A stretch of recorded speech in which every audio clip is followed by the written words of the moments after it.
Tell me a story. Let me tell you a story. I'll tell you a story. There was once a little prince with leaves for hair, arms thin like twigs, housing caterpillars and growing figs. Stop. There was once a tall, very tall, princess with a buzz cut and a septum piercing, and she liked to tear the sleeves off every dress, rip up and shred the hems of her skirts, so she wasn't hiding every inch of her legs. She was rebellious, an understatement. She didn't like to feel concealed. She wasn't trying to stand out, but she could never simply sit still or fit in. She liked to be loud and cause a ruckus. She liked to abscond with the handmaids and porter boys beneath her station and light little fires in the woods and dance and make shadow puppets. Stop. There was once a dormouse tunnelling through the walls, a gap wide as their whiskers, just enough to scrabble around without making too much sound.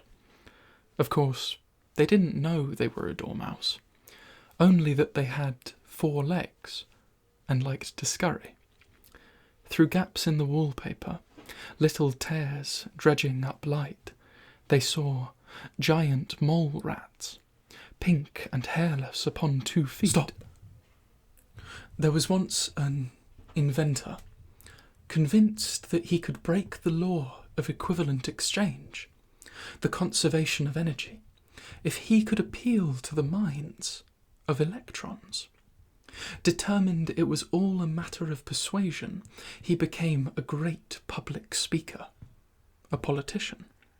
He drew forth great crowds, and in his determination for superior speeches, lost sight of his once amateurishly inquisitive mind. With people at his fingertips, he no longer built machines or plotted great machinations. Why benefit a world that already served him? Stop. There was once a butterfly who had a cosmic effect on people.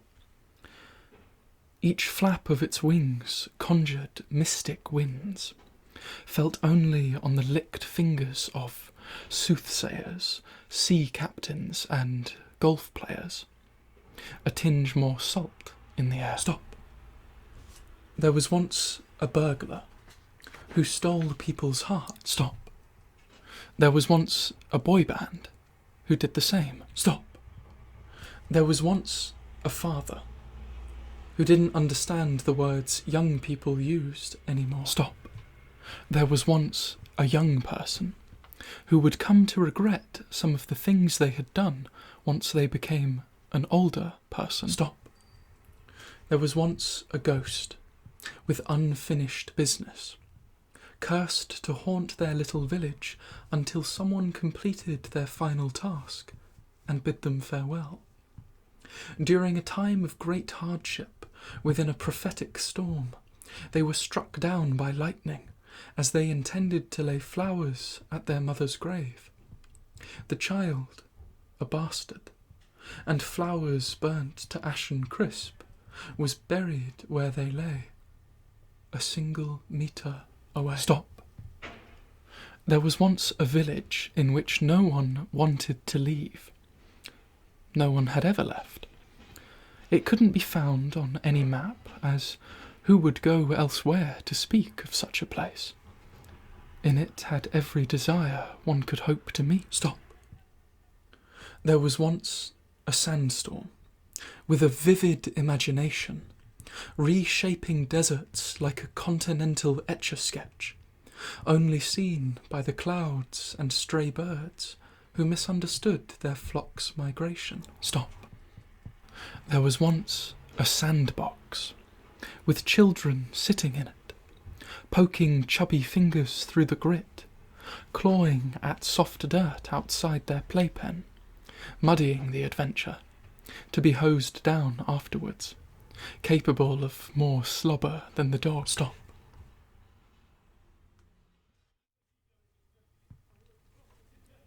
There was once a problem without a solution. Stop. There was once a mistake which kept on trying to fix itself. Stop. There was once a band-aid which needed to be ripped off. Stop.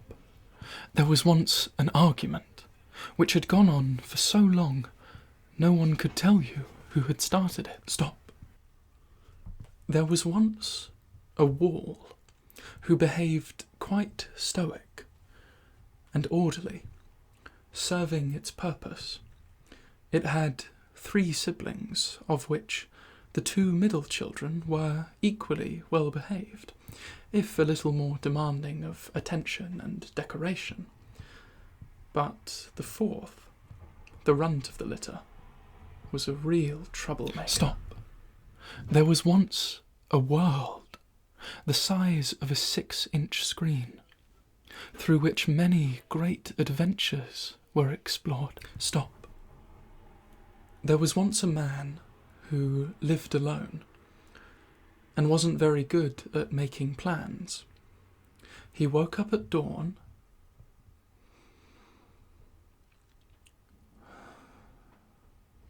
and then it got darker. Stop. There was once a couple who spent vast quantities of time together. They hadn't realised what a pair they made for some time, having been close friends all the while, until on an otherwise unremarkable day, sitting across from one another, she said, "I love you." And he replied, "I love you too." Stop.